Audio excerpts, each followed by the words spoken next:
Hi guys, Chetan here and welcome back to my channel. तो guys, आज मैं एक और बहुत इंपॉर्टेंट वीडियो लेके आ गया हूँ। आज हम पॉलीमर को वन शॉट पे खत्म करने वाले 25 से 30 मिनट में पूरा पॉलीमर देखेंगे।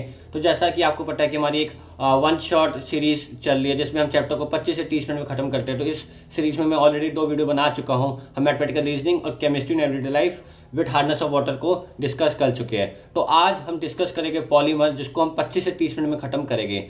तो यार, अब हम हमारे चैप्टर की बात कर लेते हैं। पॉलीमर पॉलीमर में ऐसा क्या खास है? क्या ये चैप्टर इंपॉर्टेंट है? क्या ये चैप्टर हमें करना चाहिए? इसको करने में कितना टाइम लगेगा? ये सारे क्वेश्चंस आपके दिमाग में जरूर होंगे। तो पहला, पॉलीमर एक लास्ट ट्वेल्थ का चैप्टर है, सेकंड लास्ट चैप्टर है। इसकी सबसे खराब बात जो बच्चों को लगती है, जो मुझे भी लगती थी अपने टाइम पे, वो है थ्योरी। इस पर बहुत ज़्यादा याद करने को होता है। एनसीईआरटी आपको पढ़नी पड़ती है, एग्जाम्पल्स बहुत सारे याद करने को पड़ते हैं। आपको तरह तरह के पॉलीमर्स जो है, उनके मोनोमर्स, उनके स्ट्रक्चर और उनके यूजेस को याद करना पड़ता है। टोटल हमारे पास 20 मोनोमर है, जो कि काफ़ी बड़ा एक नंबर होता है अपने में। तो इतनी थ्योरी होने की वजह से इस चैप्टर में बहुत से लोग इस चैप्टर से फ्रस्ट्रेट हो जाते हैं, वो याद नहीं कर पाते हैं, उनको बहुत दिक्कतें आती हैं। तो ये चैप्टर को स्किप कर लेते हैं और मेंस में ये चैप्टर को प्रिपेयर करके नहीं जाते। तो उससे इनको डिसएडवांटेज क्या होती है कि मेंस में से अक्सर करके गारंटी एक 4 नंबर का क्वेश्चन आना ही आना होता है। वो क्वेश्चन इतना ज़्यादा डेप्थ से आता नहीं है जितना लोगों को लगता है कि बहुत ज़्यादा डेप्थ से क्वेश्चन आएगा, हमें बहुत ज़्यादा इसमें डीप में जाना पड़ेगा। देखो, पढ़ना तो आपको पूरा डीप में जाके पड़ेगा ही, क्योंकि हम रिस्क नहीं ले सकते। मेंस बहुत अनप्रेडिक्टेबल है, हमें नहीं पता क्वेश्चन कहाँ से आएगा। लेकिन जो क्वेश्चन इससे देखे गए बहुत ही सिंपल, और जो कहते हैं ऊपर ऊपर से क्वेश्चन आ गया, जो क्लास 12 के लेवल का क्वेश्चन आ गया। तो बहुत से लोग स्किप कर लेते हैं और वाला क्वेश्चन अटेम्प्ट नहीं कर पाते। तो इसलिए हमें इस चैप्टर को स्किप नहीं करना है। मैं आज आपके साथ ये चैप्टर डिस्कस करूंगा। मैंने अपने नोट्स डाले इस वीडियो में, मैंने फिर से एनसीईआरटी पढ़ी है, एक एक लाइन देखी है, और साथ एनसीईआरटी की पूरी डेप्थ में जाके एक एक पॉइंट को हमने इसमें डिस्कस करेंगे। और ये वीडियो देखने के बाद आप इजीली 4 नंबर सिक्योर कर पाएंगे, और आपका कुछ भी इस टॉपिक में से हम स्किप नहीं करेंगे। हम कुछ भी स्किप करके नहीं चलेंगे, हम डिस्कस सब कुछ करेंगे, पूरी डेप्थ में जाने वाले हैं, तो हमारा कुछ स्किप नहीं होने वाला। तो वीडियो में आगे बढ़े उससे पहले मैं आपको 2 इंपॉर्टेंट अपडेट्स दे देना चाहता हूँ। पहली, या जैसे कि मैंने वीडियो के स्टार्ट में बताया कि हमने 2 ऑलरेडी वीडियोस बना दिए सीरीज में। पहला मैथमेटिकल रीजनिंग और दूसरा हमारा chemistry in everyday life with hardness of water. तो अगर अभी तक उसने आपने उसको चेक नहीं किया तो प्लीज़ उसको चेक कर लेना। उसका दोनों का लिंक डिस्क्रिप्शन बॉक्स में है। इन दोनों वीडियो की खास बात क्या है, 25 से 30 मिनट में हमने पूरा चैप्टर कंप्लीट किया। हमने क्वेश्चंस भी देखे मैथमेटिकल रीजनिंग वाले चैप्टर में, तो लाइव क्वेश्चंस भी सॉल्व करे और थ्योरी भी देखी है, और बहुत सारे क्वेश्चंस भी प्रैक्टिस के लिए मैंने आपको दिए। तो प्लीज़ उन दोनों वीडियो को चेक करिए, लिंक डिस्क्रिप्शन बॉक्स में है। और दूसरी अपडेट गाइस, जैसे कि जो आपकी एडमिट कार्ड आई है उसमें बहुत सारी गाइडलाइंस दी हुई है, 2 पेज पूरे गाइडलाइंस से भरे हुए हैं। तो अभी तक आपने उसको ढंग से पढ़ा नहीं होगा, तो मैं उस पर भी एक वीडियो बनाने वाला हूँ कि क्या क्या गाइडलाइंस है, आपको क्या क्या फॉलो करना है। और दूसरी वीडियो एक आने वाली है एग्जाम डे स्ट्रेटेजी पे, कि एग्जाम वाले दिन आपको क्या गलतियां नहीं करनी जिससे आपका जेईई मेंस खराब हो सकता है। तो इन दोनों टॉपिक्स पे वीडियो आने वाली हैं, तो इसलिए चैनल को सब्सक्राइब करके रखना और नोटिफिकेशन बेल को प्रेस करके रखना। और अगर आपको ये वाली वीडियो पसंद आए तो प्लीज़ वीडियो को लाइक करना, शेयर करना और हमारे चैनल को सब्सक्राइब कर देना। तो चलिए चलते हैं वीडियो की तरफ। हाँ, तो गाइस, अब हम आ गए हमारे कंप्यूटर स्क्रीन पे। जैसा कि आप देख पा रहे हैं, पॉलीमर चैप्टर आज हम करने वाले हैं। तो ज़्यादा नहीं, बस 8 पेजेस हैं, उस पर से भी बहुत ही जल्दी हमने चैप्टर खत्म कर लेंगे। तो पेजेस पे जाने की टेंशन नहीं लेनी। तो ये जो पहले 4 पेजेस है, यही हमारे मेन होने वाला है, मेन हमारा फोकस इश्यू भी होने वाला है। यहीं से ज़्यादा सिंपल क्वेश्चंस यहीं से बनते हैं, लेकिन इसको हम बाद में करेंगे। ये दिखा देता हूँ मैं, ठीक है। ये जो 8 पेजेस है, इसको हम अभी बाद में डिस्कस करेंगे। इसमें है क्या, इसमें 20 पॉलीमर रखे हैं, ठीक है। अभी हम डिस्कस करेंगे 10 पॉलीमर रखे मैंने एडिशन के, और 10 रखे कंडेंसेशन के। इनका मैंने देखो पॉलीमर जैसे लिखा पॉलीइथीन, इसका मैंने फिर मोनोमर का नाम लिखा हुआ है इथीन, और इसका स्ट्रक्चर बना रखा है। सिमिलरली पॉलीप्रोपीन के लिए भी उसका मोनोमर, उसका स्ट्रक्चर और यूजेस, इस पर हम अभी बात करेंगे। अभी पहले हम चैप्टर शुरू करते हैं। तो हम अपना चैप्टर शुरू करेंगे, यहाँ से हमारा चैप्टर शुरू होगा पॉलीमर। तो सबसे पहले हम पॉलीमर की बेसिक डेफिनेशंस देखेंगे। अभी हम कुछ डेफिनेशंस देखेंगे, उसको आपको ऐसे याद नहीं करना, क्योंकि आपको थ्योरी का पेपर नहीं है, सिर्फ आपको समझ लेना है। तो ठीक है, सबसे पहले हम पॉलीमर पढ़ रहे हैं तो हमें पता होना चाहिए पॉलीमर है क्या। तो ये सबसे बड़ी बात, जो चीज़ें हम अपने आसपास देखते हैं, चाहे बकेट्स हो, चाहे स्विचेस हो, हैंडल्स हो, फ्लोरिंग हो, रेन कोट हो, हैंड बैग्स हो, ये सारी चीज़ें कहीं ना कहीं पॉलीमर से बनी हुई है। तो हमारी डेली लाइफ के यूजेस में पॉलीमर्स का एक इंपॉर्टेंट रोल है, ठीक है। इतना समझ लिया, अब आगे चलते हैं, अब इसकी डेफिनेशन देखते हैं। तो पॉलीमर है क्या? एक पॉलीमर एक मैक्रोमोलिक्यूल है जिसका वेरी लार्ज मॉलिक्यूलर मास है, ठीक है। ओके, तो मैं पढ़ देता हूँ। It is defined as a very large molecule having high molecular mass. They are also referred as a macromolecule which are formed by joining of repeating structural units. तो इसमें क्या क्या वर्ड्स ध्यान रखने वाले, एक ये कि मैक्रोमोलिक्यूल है, दूसरा हैविंग हाई मॉलिक्यूलर मास, और तीसरा ये बनता कैसे, ये बनता है मोनोमर से। मोनोमर पे हम बस डिस्कस करके मैं बता देता हूँ। पॉलीमर का एक बहुत बड़ा सा समझ लो एक ब्लॉक है, बड़ा सा कुछ, एक हम मान लो टाइल है, एक वॉल है। तो ये बनता कैसे, जब हम छोटे छोटे छोटे छोटे पीसेस को जोड़ते जाते हैं तो एक बड़ा सा हमारा ब्लॉक बन जाता है, जिसको हम पॉलीमर कहते हैं। तो मोनोमर से बनता है पॉलीमर। जो स्मॉलेस्ट यूनिट होती है पॉलीमर में, उसको मोनोमर कहते हैं। The smallest and the reactive molecule which on repetition generates the whole polymer. तो मोनोमर्स आएंगे, स्मॉलेस्ट और एक रिएक्टिव मॉलिक्यूल है, वो आपस में जुड़ते जाएंगे, चेन बनाते जाएंगे, तरह तरह के स्ट्रक्चर बनाते जाएंगे और पूरा पॉलीमर हमारा जनरेट कर देंगे। ये सिमिलरली यूनिट सेल की डेफिनेशन की तरह है। अगर आपने सॉलिड्स में यूनिट सेल पढ़ा हो तो सिमिलरली उसकी भी यही तरीके की डेफिनेशन थी। अब आ जाते हैं पॉलीमराइजेशन क्या होता है। पॉलीमराइजेशन क्या है कि जैसे मैंने अभी आपको ये प्रोसेस बताया कि मोनोमर जुड़ जुड़ के पॉलीमर तैयार कर रहे हैं, तो उस प्रोसेस को हम बोलते हैं polymerisation. Means forming of polymer from respective monomer is called polymerisation. Polymer का बनना उसके रिस्पेक्टिव मोनोमर की मदद से, इस प्रोसेस को हम पॉलीमराइजेशन कहते हैं। तो बेटा हमने 3 डेफिनेशन देखी। याद नहीं करना से रटना नहीं है कि मैक्रोमोलिक्यूल, हाई मॉलिक्यूलर मास, ये है वो है, ये सब सिर्फ समझ लेना और मेरे ख्याल से समझ में आ गया होगा, नॉट अ बिग डील। ठीक है। मेन अब इसमें क्या है, क्लासिफिकेशन ऑफ पॉलीमर। तो 4 से 5 तरह के क्लासिफिकेशन करे हुए हमने, सब एनसीईआरटी से लिया हुआ है, कुछ भी बाहर का नहीं है। तो हम एक एक क्लासिफिकेशन को देखेंगे। मेन इस क्लासिफिकेशन में क्या है, जैसे मैंने on the basis of source पे पहला हम क्लासिफिकेशन करेंगे कि मतलब हमें कहाँ से मिल रहा है पॉलीमर, उसके बेसिस पे हम क्लासिफिकेशन कर रहे हैं। तो 3 तरीके के होते हैं, नेचुरल, सेमी सिंथेटिक और सिंथेटिक। अब देखने की क्या बात है कि मैंने इनकी डेफिनेशन नहीं लिखी कि नेचुरल पॉलीमर मतलब क्या है, सेमी सिंथेटिक पॉलीमर मतलब क्या है, सिंथेटिक पॉलीमर मतलब क्या है। नहीं, सिर्फ मैंने देखो सबके एग्जांपल से लिख रखे, 2-2, 3-3 एग्जांपल, जितने एनसीईआरटी में दिए सारे एग्जांपल्स मैंने यहाँ लिख दिए। क्योंकि वो क्या है, मेंस में क्या है, 4 ऑप्शंस दे देगा और वो कहेगा कि इनमें से कौन सा सेमी सिंथेटिक पॉलीमर का एग्जाम्पल है, और सेमी सिंथेटिक सबसे ज्यादा इसमें इंपॉर्टेंट रहता है। तो बस ये आपको एग्जाम्पल्स याद करने हैं, तो ठीक है। और एग्जाम्पल्स इतने कॉम्प्लिकेटेड है नहीं, आप अगर 1 मिनट दिमाग लगा के भी सोचोगे कि नेचुरल पॉलीमर का क्या एग्जाम्पल होना चाहिए, तो आपको खुद क्लिक कर जाएगा। तो अभी अगर हम सबके एग्जाम्पल्स देख लेते हैं, तो ठीक है, अब हम तीनों के एग्जाम्पल्स देख लेते हैं। नेचुरल पॉलीमर्स के एग्जाम्पल क्या है, प्रोटीन, स्टार्च, सेलुलोज, रेसिन, रबड़। ये है हमारे नेचुरल पॉलीमर के एग्जाम्पल्स, स्टार्च, सेलुलोज, प्रोटीन, रबड़, रेसिन। या देखो, अब आप अगर सोचने जाओगे ना तो आप खुद भी गेस कर सकते हो, इतनी बड़ी इसमें कुछ है नहीं। प्रोटीन आप खुद सोच सकते हो, स्टार्च, सेलुलोज ये सब सोच सकते हो, तो ये सब बायोमोलिक्यूल्स में भी कहीं ना कहीं यूज हुए हैं। ये टर्म्स आपने कहीं ना कहीं बायोमोलिक्यूल्स में काफी अच्छे से पढ़े हैं।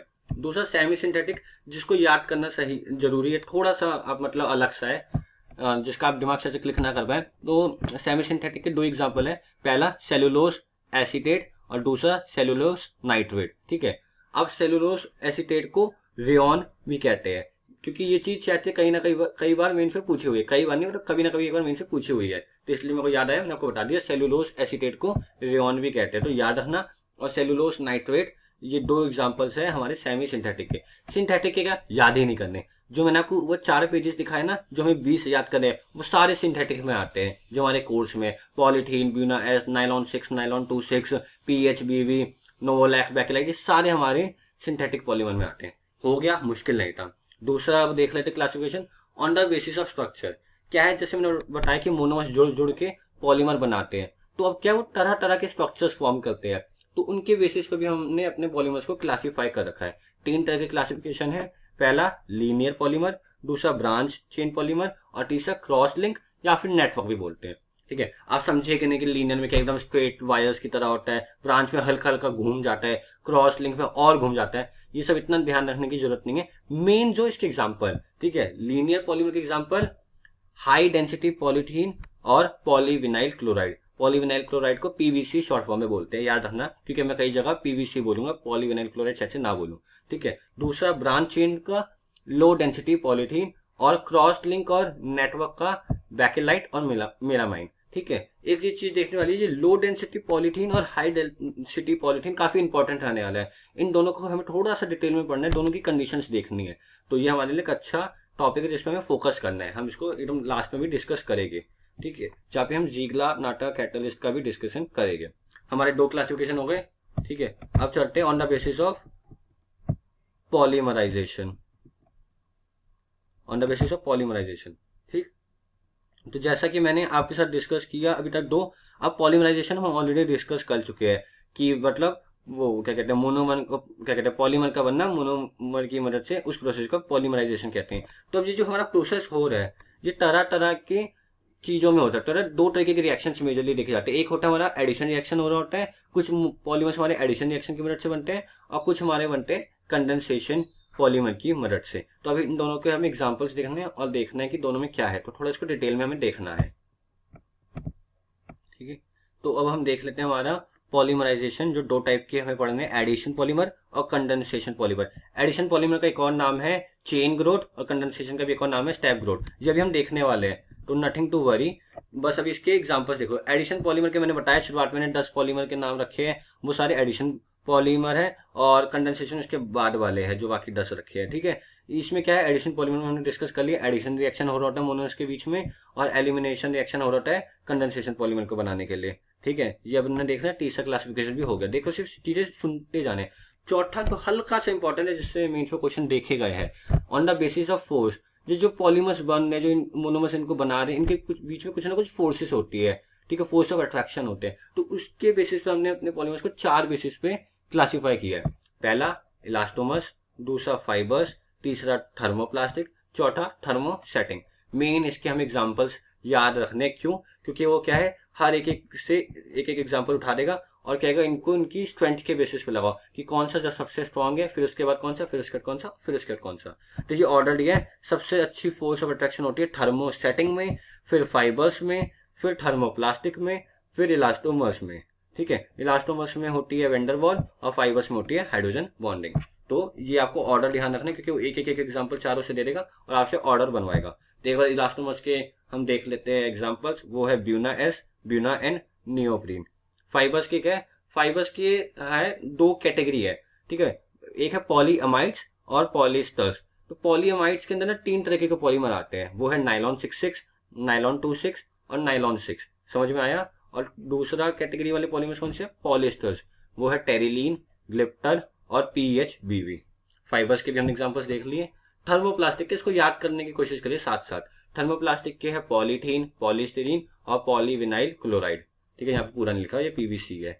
ठीक है, थर्मोसेटिंग का कौन सा है, एक है बैकेलाइट और एक है यूरिया फॉर्मेल्डिहाइड। ये हमको बस एग्जांपल जो आपको याद तो करना पड़ेगा, तो जितना भी आप ऑन द स्पॉट याद कर सकते हो उतना याद करने की कोशिश करो। ये ऑर्डर हमने देख लिया, thermosetting, fibre, thermoplastic, then elastomers. ठीक है, अब थोड़ा एडिशन पॉलीमर के बारे में हम और देखेंगे।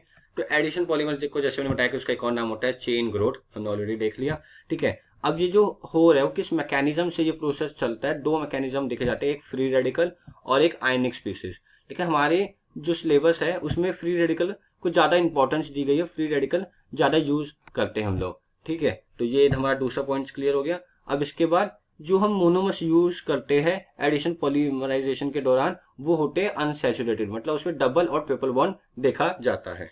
ठीक, अब हम एक बार फ्री रेडिकल मैकेनिज्म को देख लेते हैं। या ये फ्री रेडिकल मैकेनिज्म आपने कई बार ऑर्गेनिक में देखा होगा, जिसमें 3 स्टेप होते हैं। एक स्टेप होता है इनिशिएशन का, दूसरा प्रोपेगेशन का, तीसरा होता है टर्मिनेशन का। ठीक है, ये तीनों स्टेप आपने ऑर्गेनिक में, आप इससे बहुत ज्यादा फेमिलियर होंगे। ठीक है, लेकिन इस रिएक्शन में हम एक इनिशिएटर यूज करते हैं, जो कैटलिस्ट यूज करते हैं, उसमें से सबसे ज्यादा मोस्ट पॉपुलर यूज होता है बेंजोइल पेरोक्साइड। इसका एक बार आप फॉर्मूला भी देख लो, क्योंकि ये कई बार पूछ लेता है। C6H5CO6 ये बेंजोइल पेरोक्साइड सबसे ज्यादा यूज होता है। और बाकी 2 NCERT में टर्शरी ब्यूटाइल पेरोक्साइड भी दिया हुआ है और एसिटाइल पेरोक्साइड भी दिया हुआ है। तो हमने एडिशन पॉलीमराइजेशन का देख लिया, कौन से मैकेनिज्म से होता है, किस टाइप का मोनोमर चाहिए, और हमने फ्री रेडिकल मैकेनिज्म भी देख लिया और उसका इनिशिएटर के बारे में भी देख लिया। ठीक है, अगर हम एक छोटे से टर्म है होमोपॉलीमर और कोपॉलीमर क्या होता है यार, बहुत सिंपल। मैंने क्या कहा, पॉलीमर बनाना है हमें, मोनोमर की जरूरत पड़ेगी। अगर हम पॉलीमर बनाते समय सिर्फ एक मोनोमर यूज कर रहे हैं तो उस टाइप के पॉलीमर्स को कहते हैं हम होमोपॉलीमर।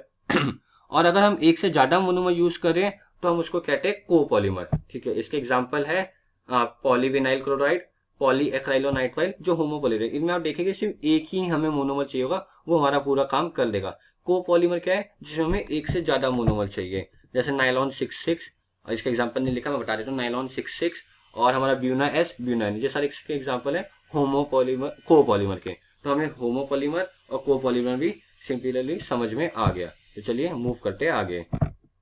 सो अब हम मूव करते हैं हमारे नेक्स्ट टॉपिक पे। ये एक सबसे अच्छा टॉपिक है क्योंकि काफी डिटेल में है, मतलब काफी कुछ आपको कंडीशंस याद करनी पड़ेगी, लेकिन टॉपिक बहुत प्यारा लगता है मेरे को ये। अब हम कुछ एडिशन पॉलीमर्स के एग्जाम्पल लिखेंगे। क्यों भैया, अभी तो आपने कहा कि मैंने एडिशन पॉलीमर और कंडेंसेशन पॉलीमर के 10-10 एग्जाम्पल, उनके यूजेस, उनके मोनोमर, उनके स्ट्रक्चर सब मैंने शुरुआत में लगा दिया। हाँ लगा दिया है, लेकिन कुछ पॉलीमर्स एनसीईआरटी में ऐसे डिस्कस करे गए जिसमें उसकी प्रेशर कंडीशन, टेम्परेचर कंडीशन, उसका कैटेलिस्ट अलग से डिस्कस किया गया और जो काफी इंपॉर्टेंट है, ठीक है। और कुछ उनकी स्पेशल प्रॉपर्टीज भी बताई गई है कि कौन सा क्रीज रेजिस्टेंट है, कौन सा ल्यूब्रिकेटिंग ऑयल के रेजिस्टेंट है। तो ये हम चीजें डिस्कस करेंगे। सिर्फ 3 से 4 पॉलीमर दोनों कैटेगरी में हम डिस्कस करेंगे। तो आपको याद तो ऊपर वाली करने हैं, बस अब कुछ एक्स्ट्रा इन्फॉर्मेशन दे रहा हूँ। पहला है लो डेंसिटी पॉलीथीन और उसके बाद है हाई डेंसिटी पॉलीथीन। दोनों यार बड़े इंपॉर्टेंट है, दोनों का एक तरीके से हमने डिफरेंस निकाल रखा है, डिफरेंस बिटवीन करके हम करेंगे, ठीक है। एलडीपी लो डेंसिटी पॉलीथीन बनाने के लिए हमें जो प्रेशर चाहिए होता है वो बहुत ज्यादा होता है। हमें 1000 से लेके 2000 के एटीएम के बीच में प्रेशर चाहिए होता है। याद हुआ, 1000 से लेके 2000 के बीच में हमें प्रेशर चाहिए होता है। टेम्परेचर भी बहुत ज्यादा चाहिए होता है, 350 से लेके 570 के बीच में। ऐसे याद करते जाओ, 1000 से 2000 प्रेशर और 350 से लेके 570 के बीच में टेम्परेचर, ठीक है। अब हम आ जाते हैं हमारे पहले हाई डेंसिटी पॉलीथीन की भी 2 कंडीशन देख लेते हैं। इसमें प्रेशर बहुत कम चाहिए होता है, वो होता है 6 से 7 एटीएम, बहुत ही कम, और टेम्परेचर 333 से 343 केल्विन। तो ये कंडीशन याद हुई, ठीक है। अब हम इवन दोनों के कैटेलिस्ट देख लेते हैं। इसमें ऐसा क्या हुआ हाई डेंसिटी पॉलीथीन में कि प्रेशर और टेम्परेचर कंडीशंस इतनी कम हो गई, हम इतनी कम टेम्परेचर पे और इतने कम प्रेशर पर इजिली बना पा रहे, पर यहाँ तो प्रेशर ज्यादा लग रहा है। तो फर्क आया कैटेलिस्ट से। यहाँ पे हम यूज करते हैं हमारा ट्रेसेस ऑफ ऑक्सीजन या फिर पेरोक्साइड इंडिकेटर, जैसे हमने पढ़ा था benzoyl peroxide, tertiary butyl peroxide. तो वहां पे यहाँ पे हम यूज करते हैं इस टाइप का कोई कैटेलिस्ट। लेकिन यहाँ हम यूज करते हैं हमारा बहुत ही फेमस जीगलर नाटा कैटेलिस्ट। कौन सा यूज करते हैं हम? जीगलर नाटा कैटेलिस्ट। इसका फॉर्मूला मैंने थोड़ा नीचे लिखा है। इसका फॉर्मूला होता है AlC2H5 whole thrice plus TiCl4। अभी नीचे दिखाऊंगा, आपको मिल जाएगा, ठीक है। मेंस में आए हुए क्वेश्चन, इनके यूजेस में उसने पूछ लिया कि कौन सा पॉलीमर बकेट बनाने के काम आता है, कौन सा पॉलीमर डस्टबिन बनाने के काम आता है। तो यूजेस देखेंगे पहले हाई डेंसिटी पॉलीथीन के, तो है बकेट, डस्टबिन, बॉटल और पाइप्स। इधर हम एलडीपी के देखेंगे तो है स्क्वीज बॉटल और फ्लेक्सिबल पाइप्स। हमारे 2 पॉलीमर भी हो गए। मुश्किल नहीं था, बस ये थोड़ी कंडीशंस याद रखने, कहीं पूछ ले तो हमें पता होना चाहिए। पर इसके आने के चांसेस कम होते हैं जो शुरुआत के 4 पेजेस है, जहां पे वो मोनोमर के स्ट्रक्चर है, वहां से क्वेश्चन आने के चांसेस ज्यादा रहते हैं, पर हमें करना सब कुछ है। अब हम आ जाते हैं हमारे एक और पॉलीमर के ऊपर जो है PTFE। इसकी फुल फॉर्म आप पहले 4 पेजेस पढ़ के आएंगे तो आपको समझ में आ जाएगी। ये है पॉली टेट्राफ्लोरोइथीन, जिसका एक और नाम होता है टेफ्लॉन। घबराना नहीं है, पॉली टेट्राफ्लोरोइथीन, दूसरा नाम टेफ्लॉन, ठीक है। इसके लिए क्या है, देखो इधर हाई प्रेशर लिखा है। भैया आपने प्रेशर की वो वैल्यू क्यों नहीं लिखी? क्योंकि यार एनसीईआरटी में गिवन नहीं थी। जो एनसीईआरटी में गिवन नहीं है वो हम डिस्कस नहीं करेंगे। बस एनसीईआरटी ने लिख दिया हाई प्रेशर, हम हाई प्रेशर इससे याद कर लेंगे। दूसरा भैया इसमें कैटेलिस्ट कौन सा चाहिए? इसमें कैटेलिस्ट चाहिए H2O8-2। कैटेलिस्ट का नाम पर सल्फेट कैटेलिस्ट हमें चाहिए, ठीक है। इसको हाई प्रेशर और पर सल्फेट कैटेलिस्ट हमें चाहिए, ठीक है। जो मैं बात कर रहा था कि ये एनसीईआरटी में बॉक्स में डाल के लिखा हुआ था कि Teflon coating undergo decomposition at temperature above 300 degree Celsius. तो यार ये लिखा हुआ था, इसलिए मैंने एक फैक्ट की तरह इसको लिख दिया, क्योंकि मेंस का कुछ भरोसा नहीं, कुछ भी पूछ रहे थे पागलों की तरह। तो जो टेफ्लॉन कोटिंग है वो 300 डिग्री सेंटीग्रेड के ऊपर वाले टेम्परेचर पे डिकम्पोज करना शुरू करती है, ठीक है। एक और पॉलीमर देख लेते हैं, वो है पॉलीएक्राइलोनाइट्राइल, ठीक है। इसमें जो कैटेलिस्ट चाहिए नाम नहीं दिया था, सिर्फ ये लिखा था पर ऑक्साइड कैटेलिस्ट। समझ में आया? पर ऑक्साइड कैटेलिस्ट हमें इसमें चाहिए होता है। इसमें क्या है, इसकी एक प्रॉपर्टी लिखी हुई है, acrylic fibres have good resistant to stains, chemicals, insect and fungi. ये काफी अच्छे रेजिस्टेंट होते हैं केमिकल्स के, इंसेक्ट्स के, फंगाई के। हमारे को ये वाला भी समझ में आ गया। वही मैंने कहा था हम एडिशन पॉलीमर्स 10 के 10 नहीं देखेंगे, सिर्फ 3-4 देखेंगे। तो ये 4 हमने देख लिया, कितना छोटे स्पेस में और कितना कम हमने डिस्कस किया है, ठीक है। अब हम एक बार स्टेप ग्रोथ या फिर कंडेंसेशन पॉलीमर्स के भी कुछ एग्जांपल्स की कंडीशंस देख लेते हैं, जो कि थोड़ा एक्स्ट्रा इन्फॉर्मेशन दी हुई है। तो हम नायलॉन 66 से शुरू करेंगे। तो अब कंडेंसेशन पॉलीमर का हम एक और एग्जांपल देखेंगे। पहला है नायलॉन 66। तो नायलॉन 66 में हमें क्या एक्स्ट्रा चीज याद करनी है, इसका टेम्परेचर दिया होता है 553 केल्विन टेम्परेचर रिक्वायर्ड होता है और प्रेशर हमें हाई प्रेशर रखना पड़ता है। ठीक है, नायलॉन 66 के लिए भी टेम्परेचर की कंडीशन दी हुई है, वो है 533 से लेके 543 केल्विन। समझ में आया इतना, 533 से लेके 543 केल्विन, इस बस याद करते जाना है। ठीक है, और दूसरा क्या, ये जब पॉलीमर बनता है तो इसके लिए हाइड्रोलिसिस की जरूरत पड़ती है। हमने नायलॉन 66 और नायलॉन 26 का और नायलॉन 6 का भी देख लिया। अब इसमें इतना ऐसा कुछ है नहीं जो मैं बैठ कर आपको एक्सप्लेन करूँ, मैंने आपको तरीका बोल दिया। अब आपको याद करने की कोशिश करनी है ऑन द स्पॉट ही, जितना ज्यादा याद कर सकेंगे ऑन द स्पॉट वो बेटर रहेगा आपके लिए, आपका टाइम सेफ होगा वीडियो में ही। अब एक बार हम देख लेते हैं हमारा एक और पॉलीमर, वो है डेक्रोन और टेरिलीन। ठीक है, डेक्रोन और टेरिलीन का जो टेम्परेचर रिक्वायर्ड है इस वाले पॉलीमर को बनाने के लिए वो है 420 केल्विन से लेके 460 केल्विन के बीच में, 420 से लेके 460 के बीच में। और इसमें कैटेलिस्ट चाहिए होता है zinc acetate and antimony trioxide, हमें ये वाला कैटेलिस्ट चाहिए होता है और ये क्रीज रेजिस्टेंट होता है। तो पूछ लेता है which polymer is crease resistant, answer is dacron या फिर टेरिलीन, दोनों इसके ही नाम है। और कैटेलिस्ट हमने देख लिया zinc acetate antimony trioxide, temperature 420 से 460।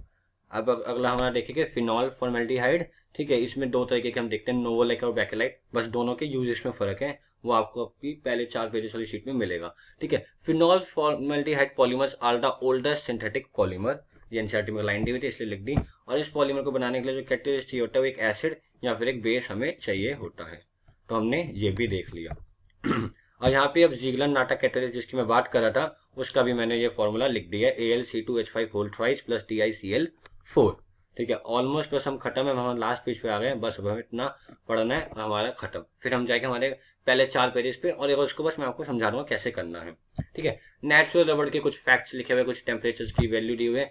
नेचुरल रबड़ becomes soft at temperature greater than 335 kelvin and brittle at less than 283 kelvin. NCERT में दी थी इसलिए इंपॉर्टेंट है हमारे लिए कि 335 केल्विन से अगर ज्यादा टेम्परेचर हो जाता है तो नेचुरल रबड़ सॉफ्ट बन हो जाता है, और अगर 283 केल्विन से कम हो जाता है तो हमारा टेम्परेचर ब्रिटल हो जाता है। ठीक है, इट्स मोनोमर, जो इसके मोनोमर है उनके बीच में weak van der Waals force of attraction होती है।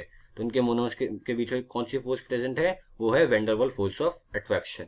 ठीक है, अब वल्कनाइजेशन ऑफ रबड़ हल्का से इंपॉर्टेंट है क्योंकि इसके लिए हमें टेम्परेचर कंडीशन याद रखनी है। ठीक है, पहली बार हम देख लेते हैं वल्कनाइजेशन हमें करने की जरूरत क्यों पड़ी। तो वल्कनाइजेशन हम इसलिए करते हैं कि जो हमारा नेचुरल रबड़ है उसमें कुछ कमियां होती है, तो उस कमियों को हम सुधार सकें इसके लिए हम वल्कनाइजेशन करते हैं और उसकी प्रॉपर्टीज को इंप्रूव करने की कोशिश करते हैं। तो ऐसी नेचुरल रबड़ में हमारी क्या कमी है पहले हम उसको देख लेते हैं। ठीक है, नेचुरल रबड़ shows high water absorption capacity, बहुत जल्दी पानी एब्जॉर्ब करता है, बहुत ज्यादा पानी एब्जॉर्ब करता है, सॉल्युबल होता है नॉन पोलर सॉल्वेंट्स में, और नॉन रेजिस्टेंट होता है ऑक्सीडाइजिंग एजेंट के अटैक से। तो इसकी वजह से नेचुरल रबड़ की प्रॉपर्टीज इतनी अच्छी नहीं होती, इन प्रॉपर्टीज को सुधारने के लिए हम वल्कनाइजेशन करते हैं। तो वल्कनाइजेशन के लिए कंडीशन क्या है, हमें सल्फर डालना पड़ता है। अब कितने % सल्फर डालना है ये लिखा नहीं है, पर एक अगर बात करी जाए तो 5 से 10% सल्फर हम डालते हैं वल्कनाइजेशन ऑफ रबड़ में। पर इसकी टेम्परेचर कंडीशन क्लियरली मेंशन्ड है एनसीईआरटी में, वो है 373 केल्विन से लेके 415 केल्विन के बीच में। तो टेम्परेचर वाली कंडीशन तो आपको याद रखनी है, और सल्फर के लिए 5 से 10%। ठीक है, 5% सल्फर हम तब डालते हैं जब हमें ऑटो टायर्स बनाने होते हैं। अब हम एक नियोप्रीन और ब्यूना एन पे भी थोड़ा सा डिस्कस कर लेते हैं। ये हमारी जो पहले 4 पेज की शीट है उसमें दिया हुआ है, लेकिन अभी डिस्कस करने के क्या वजह है, इनकी एक एक लाइन बहुत इंपॉर्टेंट हुई थी कि जो नियोप्रीन होता है वो सुपीरियर रेजिस्टेंट होता है वेजिटेबल और मिनरल ऑयल के, मतलब वो रेजिस्ट कर लेता है वेजिटेबल एंड मिनरल ऑयल को। कौन सा, नियोप्रीन। एक सिमिलरली ब्यूना एन के लिए भी एक ऐसी लाइन लिखी हुई थी कि ब्यूना एन रेजिस्टेंट होता है एक्शन ऑफ पेट्रोल के, लुब्रिकेटिंग ऑयल के और हमारे ऑर्गेनिक सॉल्वेंट्स के। तो समझ में आया, नियोप्रीन हमारा रेजिस्टेंट है वेजिटेबल और मिनरल ऑयल के, याद करने की कोशिश करो इसको। और ब्यूना एन रेजिस्टेंट है हमारे पेट्रोल, लुब्रिकेटिंग ऑयल और ऑर्गेनिक सॉल्वेंट्स के। तो बस इतना ही था इस चैप्टर में, हमने पूरा चैप्टर डिस्कस कर लिया। लेकिन अभी हम चैप्टर खत्म नहीं करेंगे, वीडियो एंड नहीं करेंगे, अभी हम चलेंगे हमारे पहले 4 पेजेस पे और एक बार देख लेंगे कि कैसे याद करना और कितना याद करना है, क्योंकि आपको देख के घबराहट ना हो। ठीक है, हम इसको डिस्कस कर लेते हैं। सो अभी हमने ये जो 20 पॉलीमर्स दिए उसका देख लेते हैं, मुश्किल नहीं है, अभी आपको मैं दिखाता हूँ। ठीक है, पहला पॉलीमर पॉलीइथीन, इसका मोनोमर क्या है, इथीन। तो देखो नाम में मोनोमर के, पॉलीमर के नाम में उसका मोनोमर छुपा हुआ है पॉलीइथीन। तो ये रहा उसका क्या कहते हैं, मोनोमर। मोनोमर क्या है, इथीन। यार अब इथीन का स्ट्रक्चर याद करने की जरूरत तो नहीं होनी चाहिए, ये हमें 9th क्या 8 क्लास से आता है इथीन का ये स्ट्रक्चर बनाने। दूसरा पॉलीमर है हमारा पॉलीप्रोपीन। ठीक है भैया, आपने यहाँ पे इसका यूजेस क्यों नहीं लिखा? क्योंकि पॉलीथीन होती है दो तरीके की, HDP और LDP, तो उसकी यूजेस अलग अलग है जो हमने अभी डिस्कस करके आ रहे हैं, इसलिए यहाँ पे इसका यूज नहीं लिखा कि आप कंफ्यूज ना हो जाओ। दूसरा है पॉलीप्रोपीन, नाम में छुपा हुआ मोनोमर है, इसका मोनोमर है प्रोपीन। इसका स्ट्रक्चर आपको बनाने आना चाहिए, आप IUPAC के हिसाब से भी जाके तो बना देंगे। यूजेस क्या है? रोप्स, टॉयज, फाइबर और पाइप्स। ठीक है, ये पॉलीप्रोपीन के यूज। तीसरा पॉलीमर है पॉलीस्टीरीन, इसका मोनोमर है स्टीरीन। ओके, इसका मोनोमर है स्टीरीन और इसका स्ट्रक्चर है CH2 double bond CH C6H5। ठीक, इसके मोनो यूजेस है रेडियो, टॉयज, टेलीविजन कैबिनेट और इंसुलेटर रैपिंग मटेरियल। ठीक है, ये हमने पॉलीस्टीरीन देखा है, मुश्किल नहीं है, देख रहे हो पॉलीस्टीरीन मोनोमर नाम में है पॉलीमर के, स्टीरीन। स्ट्रक्चर बनाना आना चाहिए, एक कुछ के तो आपको पहले से ही आते हुए स्ट्रक्चर बनाने। अब हम चलते हैं, अब चौथा हमारा है वो है हमारा पॉलीविनाइल क्लोराइड PVC। इसका मोनोमर भी इसके नाम में छुपा हुआ है, विनाइल क्लोराइड। इसका है CH2 डबल बॉन्ड CH ठीक है। पॉलीएक्राइलोनाइट्राइल का भी ऐसे है, CH2 डबल बॉन्ड CN। ये इसका पॉलीएक्राइलोनाइट्राइल का एक और नाम होता है ऑलोन और एक्रिलॉन। इसका यूजेस दिए हुए सब्सटीट्यूट फॉर वूल और मेकिंग कमर्शियल फाइबर। इधर भी दिए हुए hand bags, water pipe, raincoat और विनाइल फ्लोरिंग। बस ऐसे करते जाना है। ठीक है, अभी मैं आपको एक चीज थोड़ा सा दिखा देता हूँ। ओके, अगला है हमारा पॉलीटेट्राफ्लोरेथीन, जो भी हमने देखा रिसेंटली। इसका दूसरा नाम मैंने बताया टेफ्लॉन। इसका मोनोमर है CF2 double bond CF2। Monomer का नाम है टेट्राफ्लोरोइथीन। यूज का होता है नॉन स्टिक सरफेस और ऑयल सील्स एंड गैस्केट में। 60वां है हमारा पॉली आइसोप्रीन, जिसको हम नेचुरल रबड़ भी कहते हैं। इसके यूजेस NCERT में नहीं गिवन थे। स्ट्रक्चर ये रहा, मोनोमर आइसोप्रीन। एक खास बात, हमारे ये जो मैंने 20 पॉलीमर मेंशन किए उनमें से 3 पॉलीमर ऐसे हैं जो बायोडिग्रेडेबल है। तो पूछ लेते कौन सा एडिशन पॉलीमर ऐसा है जो बायोडिग्रेडेबल है, तो वो है हमारा नेचुरल रबड़। ये ध्यान रखना, मैंने एडिशन पॉलीमर बोला था। ठीक है, तो इसलिए हमें नेचुरल रबड़ का नाम देना पड़ा। अब ऐसे सिमिलरली हमारा ये पॉली क्लोरोप्रीन, जिसका नाम नियोप्रीन भी होता है, उसका मोनोमर दिया हुआ है ब्यूना S ब्यूना N। समझ में आ गया? इसमें कुछ याद करने को, बस आपको इसका मोनोमर, इसका स्ट्रक्चर देखना, यूज देखने। तो ये हमने डिस्कस कर लिया। एक बार कंडेंसेशन पॉलीमर में आपको दिखा देता हूँ। कंडेंसेशन पॉलीमर में जैसे ये वाला पॉलीमर देखता है नायलॉन 66, ये बना है 2 मोनोमर से। तो इस टाइप के पॉलीमर्स को हम क्या कहते हैं? कोपॉलीमर। अभी हमने डिस्कस किया था। तो इसके कौन कौन से पॉलीमर मोनोमर्स है? एक है एडिपिक एसिड, दूसरा है हेक्सामिथाइलिन डाइअमीन। तो ये इसका स्ट्रक्चर लिखा हुआ है और यहाँ पे इसकी यूजेस लिखे हुए हैं। सिमिलरली नायलॉन 6 का भी लिखा हुआ है और हमने यहाँ पे नायलॉन 26 का भी लिखा हुआ है। ठीक है, नायलॉन 6, नायलॉन 26 और नायलॉन 66 तीनों को अगर इकट्ठे एक डब्बे में डाल दें तो उस डब्बे की कैटेगरी का नाम होता है पॉलीएमाइड्स होता है, हमने डिस्कस कर लिया। ठीक है, नायलॉन 26 देखो ये भी बायोडिग्रेडेबल है। तो पूछ लेता है कि विच कंडेंसेशन पॉलीमर इज बायोडिग्रेडेबल, तो इसमें नायलॉन 26 भी आएगा। और एक और हमारा जो इसी कैटेगरी का पॉलीमर है जो बायोडिग्रेडेबल है। ठीक है, सिमिलरली फिर टेरिलीन और डेक्रोन और ग्लिप्टल। देखो टेरिलीन और डेक्रोन आप ध्यान से देखोगे तो उनके मोनोमर्स ऑलमोस्ट सेम है, ग्लाइजोल और टेरिफेटालिक एसिड और फेटालिक एसिड। जरा सा फर्क है फेटालिक एसिड और टेरिफेटालिक एसिड में। और यूजेस इसके हैं डेक्रोन और टेरिलीन के सेफ्टी हेलमेट्स और क्रीज रेजिस्टेंट। ठीक है, और इसके है पेंट्स एंड लैक्वर्स। अगला है PHBV। ठीक है, PHBV का पहले थोड़ा इसका नाम की फुल फॉर्म दे देते हैं। यह पॉली बीटा हाइड्रोक्सी ब्यूटाइरेट को बीटा हाइड्रोक्सी वैलिरेट। नाम ही बहुत बड़ा है, नाम इतना फोकस करने की जरूरत नहीं है, इसके मोनोमर्स फोकस करने की जरूरत है। मोनोमर्स देखो यार, नाम याद करके भी खुद से बना सकते हो। Beta hydroxy butyric acid. ठीक है, एसिड है तो COH लगा दिया, बीटा पोजीशन पे OH है। सिमिलरली इसका क्या है? Beta hydroxy valeric acid. Butyric सुन के समझ में आ रहा है कि 4 कार्बन के चेन होने चाहिए, वैलेरिक 5 कार्बन है यहाँ पे। ठीक है, बीटा पोजीशन पे OH है। इसके यूजेस कहाँ होते हैं? Control drug release CDR, orthopaedic device और स्पेशल पैकेजिंग में यूज होते हैं। और ये वाला पॉलीमर भी बायोडिग्रेडेबल है। तो हमने तीनों पॉलीमर देख लिए जो बायोडिग्रेडेबल है। ठीक है, अब हम देख लेते हैं मेलामाइन फॉर्मेल्डिहाइड, जिसका नाम मेलामैक भी है। ये मेलामाइन एक मोनोमर हो गया और फॉर्मेल्डिहाइड एक और मोनोमर हो गया। और ये बहुत ज़्यादा पूछते हैं कि कौन सा पॉलीमर अनब्रेकेबल क्रॉकरी बनाने के काम आता है, जो कि है हमारा मेलामैक। ठीक है, अब हमारा 8वां और 9वां देखो, अब आपका काम कैसे कम होगा। 8वां और 9वां में दोनों के मोनोमर सेम है, दोनों के मोनोमर्स फिनॉल और फॉर्मेल्डिहाइड है, बस दोनों के यूजेस पे फर्क है। नोवलेक के यूजेस है पेंट्स एंड लैकर्स और बैकेलाइट के है कॉम्स, इलेक्ट्रिकल स्विचेस और हमारा हैंडल्स ऑफ यूटेंसिल और फोनोग्राफिक प्लेट्स और रिकॉर्ड्स। ठीक है, 10वां और आखिरी यूरिया फॉर्मेल्डिहाइड। देखो यार नाम में छुपा हुआ है, ये पॉलीमर का नाम है यूरिया फॉर्मेल्डिहाइड। इसका मोनोमर है यूरिया NH2CONH2 और फॉर्मेल्डिहाइड है HCHO। इसका यूज है लैमिनेटेड शीट्स और अनब्रेकेबल कप्स। तो हमने अपने 20 के 20 पॉलीमर भी देख लिया और पूरे चैप्टर में जो मेन थ्योरी थी, जो मेन फैक्ट्स थे, एग्जांपल्स थे, टेम्परेचर कंडीशंस थे जो आपको याद करनी है, हमने वो भी देख लिए। सो गाइस, ये वाली वीडियो हमारी यहीं पे खत्म होती है। हमने पूरा पॉलीमर देख लिया। अगर आपको ये वीडियो पसंद आ रही हो तो प्लीज़ वीडियो को लाइक कर लेना, शेयर कर लेना, सब्सक्राइब कर लेना। एफर्ट्स के लिए अगर अच्छा लग रहा प्लीज़ सब्सक्राइब करके जाना। और ये आपका चैप्टर हो गया, बस आप इसको याद करना शुरू कर सकते हैं। आप 1 से 1.5 घंटे में आराम से याद करके अपना ये चैप्टर कंप्लीट मान सकते हैं। तो ठीक है, अब मैं आपसे मिलूंगा नेक्स्ट वीडियो में। तब तक के लिए बाय बाय।